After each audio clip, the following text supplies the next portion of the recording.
Antonio Joseph de Sucre y Alcalá, el Abel de Colombia. Estimados compañeros y compañeras, estudiantes todos en educación, mención Desarrollo Cultural, a través de la misión Cultura en la Universidad Nacional Experimental Simón Rodríguez, UNESR. Hoy 4 de junio se cumplen 195 años del vil y oprobioso asesinato. Mejor dicho, del magnicidio cometido en contra del gran mariscal de Ayacucho, Antonio Joseph Francisco de Sucre y Alcalá, quien sucumbió a causa de las políticas expansivas e imperialistas del presidente norteamericano James Monroe, quien durante su nefasto mandato como ideólogo y estadista que fue, de los Estados Unidos de América, Estados Unidos, dijo estas palabras: América para los americanos. A partir de los años 1.791, 1.792 y 1.796, bajo la presidencia de John Adams, quien fue el sucesor del general George Washington, fue cuando de 13 colonias que fueron los Estados Unidos de América, Estados Unidos, en su fase original, las cuales se independizaron de Inglaterra y denodadamente pasaron a anexarse territorios foráneos como Vermont, Kentucky y Tennessee, respectivamente. Esa nefasta política aún la siguen practicando los presidentes norteamericanos de turno hasta nuestros días, con la implementación de la doctrina Bush o Arbusto, la cual se fundamentó en las políticas imperialistas conocidas a través de la historia, como la doctrina Monroe, el destino manifiesto, el gran garrote, la enmienda Platt, la enmienda Torricelli, la enmienda Helms-Burton, entre otras. Con esas políticas el imperio norteamericano y las clases dominantes de nuestra patria sostenidamente han tratado de cometer un magnicidio en contra del comandante en jefe Hugo Rafael Chávez Frías, presidente constitucional de la República Bolivariana de Venezuela y líder fundamental en el proceso de la democracia participativa y protagónica que ahora asumen todos los pueblos de América Latina y del Caribe, como parte de su liberación ante el yugo social, político, económico y cultural, a las cuales han estado sometidos durante más de 500 años. James Monroe, ideólogo de la doctrina Monroe. Como dato curioso, hay que destacar que Venezuela siempre ha sido el epicentro de la libertad en este continente del hemisferio occidental, ya que el primer proyecto de liberación continental estuvo bajo la sabia conducción del generalísimo Sebastián Francisco de Miranda y Rodríguez, el caraqueño inmortal, el viajero incansable, el soldado de la fortuna y la libertad, quien siendo un autodidacta empedernido y gloria eterna de la patria venezolana para grandeza del gentilicio venezolano, escribió las más grandes páginas de la historia en pro de la Revolución Francesa, la independencia de los Estados Unidos de América, y por ende de Hispanoamérica, y de hecho, de su patria Venezuela. Cabe destacar que el proyecto mirandino fue secuestrado por James Monroe desde los tiempos en que fue embajador de Estados Unidos, de América, Estados Unidos, en Inglaterra, ya que él y mucho menos su gobierno no podían concebir una vasta nación desde Río Grande hasta la Patagonia en manos de los nuevos libertadores de Nuevo Mundo en nuestra América siempre rebelde, donde se hablara la misma lengua y se tuvieran parecidas costumbres e igual religión, y esa era Colombia, la Grande. Pero de esta manera, James Monroe, fiel heredero de las políticas fascinerosas de James Hamilton, fue quien usó el proyecto mirandino con el fin de expandir sus fronteras hacia el suroeste y a su vez contribuir a frenar los avances libertarios del general Francisco de Miranda. Claro está, varios años después parte del proyecto mirandino fue retomado por el propio libertador Simón Bolívar para ser desarrollado en la América del Sur y en el área caribeña. Si se quiere podemos considerar que dicho proyecto fue nuevamente retomado a partir de las pérdidas de la Primera y Segunda República entre 1.811 y 1.814.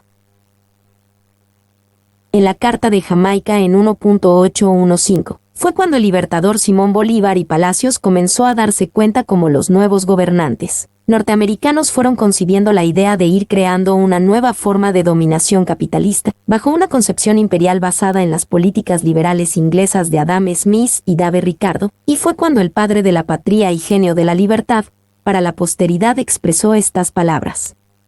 En el norte se está gestando un coloso que para lograr sus propósitos es capaz de hacer cualquier cosa. Simón Bolívar en Jamaica en 1.815. ¿No sería quizás esa una visión futurista o un presagio profético que tuvo el libertador Simón Bolívar?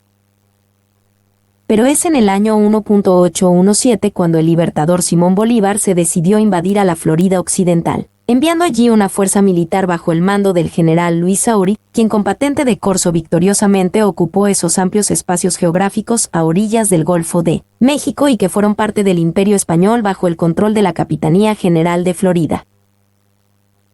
Estratégicamente, el general Simón Bolívar y Palacios estableció en la Florida Occidental un gobierno civil y militar, con el fin de ir liberando a los pueblos y naciones que estaban al norte de la América y desde allí pasar con un fuerte ejército a su mando a liberar a toda Centroamérica del yugo colonial hispánico e inglés, para más luego ir al Asia Sur y liberar a los hijos de Manco Cápac de las cadenas que los subyugaron por más de 300 años, luego ir con sus fuerzas militares para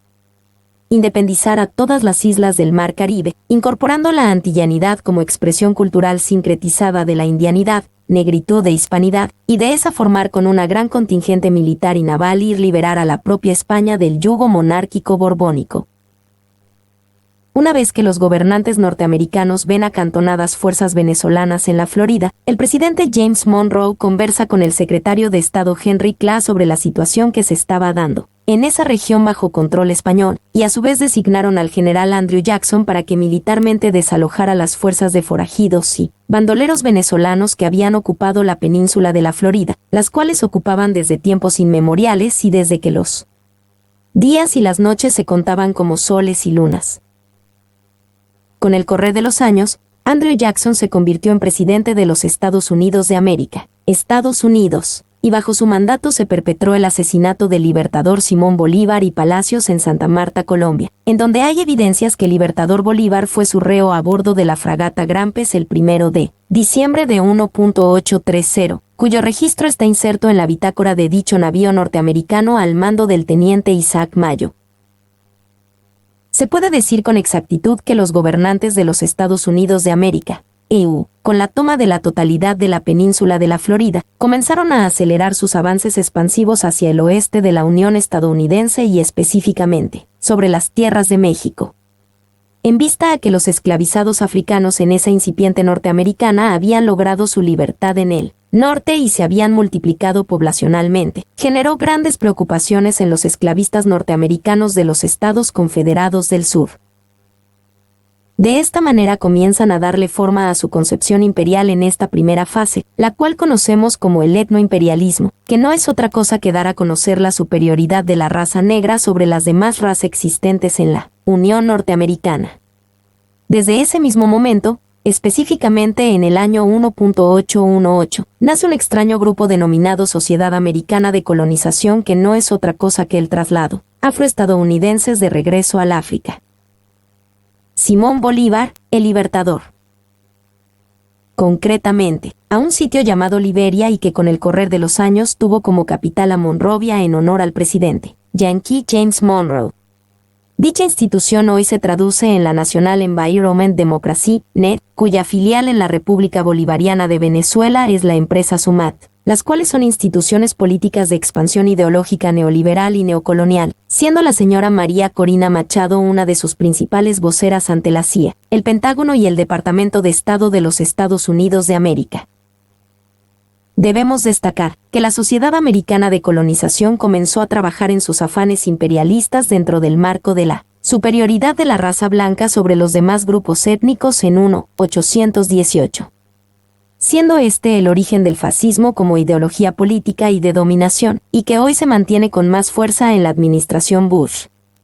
Podemos destacar que esas políticas de dominación nacieron con los creadores de la nación norteamericana. Los gobernantes norteamericanos desarrollaron el magnicidio en contra del libertador Simón Bolívar desde 1.815 hasta 1.830 y que finalmente se llevó a cabo en contra de su legítimo sucesor, el gran mariscal de Ayacucho Antonio Joseph de Sucre y Alcalá, en las selvas de Berruecos en el camino a Quito y en territorio neogranadino de la antigua República de Colombia, el 4 de junio de 1830. Lo sucedido en la antigua Capitanía General de Florida en 1817 vuelve en este tiempo a la palestra pública latinoamericana, cuando en Fort Lauderdale se llevó a cabo la cumbre de la Organización de Estados Americanos, OEA, en donde se debatió sobre el monitoreo a las democracias del continente por parte de Estados Unidos, posición que fue derrotada mayoritariamente por los cancilleres allí presentes. Más sin embargo, el canciller venezolano Dr. Alí Rodríguez Araque hizo 9 propuestas, de las cuales 8 fueron aprobadas mayoritariamente. Entre ellas la relacionada con la Carta Social para las Américas y la que tiene que ver con el terrorismo, que fue orientada sobre la extradición del narcoterrorista Luis Clemente Posada Carriles, quien es el autor intelectual de la voladura del avión de Cubana de Aviación en la isla de Barbados en 1.976, como de otras series de crímenes cometidos en distintas regiones de Centroamérica y del Caribe insular. Sin obviarse los tiempos en que fue alto jefe policial en las administraciones adecas y copellanas que hubo en el pasado en Venezuela. Bitácora de viaje de la fragata Grampes y el teniente Isaac Mayo. Una vez que el libertador Simón Bolívar creó la República de Colombia en el Congreso de Angostura en 1.819, fue cuando en realidad se le dio con más fuerza al proceso de liberación en todas estas tierras del continente sudamericano, desarrollando las primeras administraciones de los Estados Unidos de América, Estados Unidos, con mucha fuerza contrarrevolucionaria alejada de los principios de su propia independencia de Inglaterra, una política que en parte ha contribuido a frenar el paradigma progresista mirandino bolivariano que siempre ha estado en marcha en contra de la hegemonía imperial norteamericana en la región. He allí la génesis libertaria que llevó al gran mariscal de Ayacucho Antonio Joseph de Sucre a escribir páginas de heroísmo y valentía en la historia de estos pueblos al sur de la América Meridional, quien fue iniciado en la francmasonería universal en la respetable logia simbólica protectora de las virtudes, número 1 al oriente de Barcelona. Mariscal Antonio José de Sucre y Alcalá. Antonio Joseph de Sucre, el gran cumanés, el hijo de Nueva Andalucía de Cumaná en las orillas del río Manzanares, en esa tierra bravía de nuestros anuanos padres los cumanagotos, y en la misma tierra donde nació el 3 de febrero de 1.795.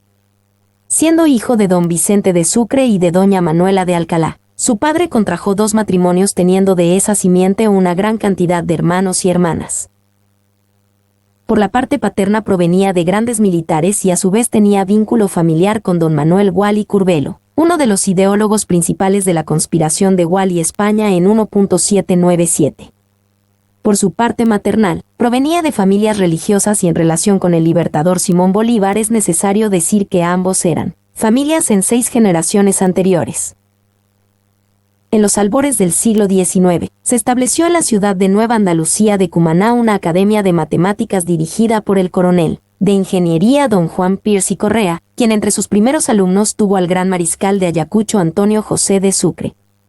Sus estudios los realizó en su Cumaná natal, dejándolos a un lado debido a que fue matriculado en la Escuela de Ingenieros y de Matemáticas con Instrucción Militar en 1.808, la cual estuvo regentada por el ingeniero español don Tomás de Mires.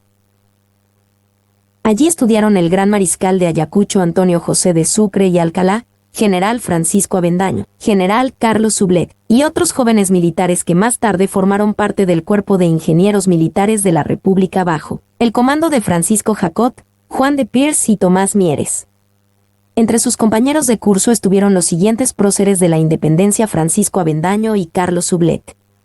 siendo el arma de ingeniería la que lo inmortalizó como un genio de la libertad y gran estratega militar en los diferentes escenarios que combatió a favor de la República y de la libertad americana, como en Pichincha, Ayacucho y Tarquí.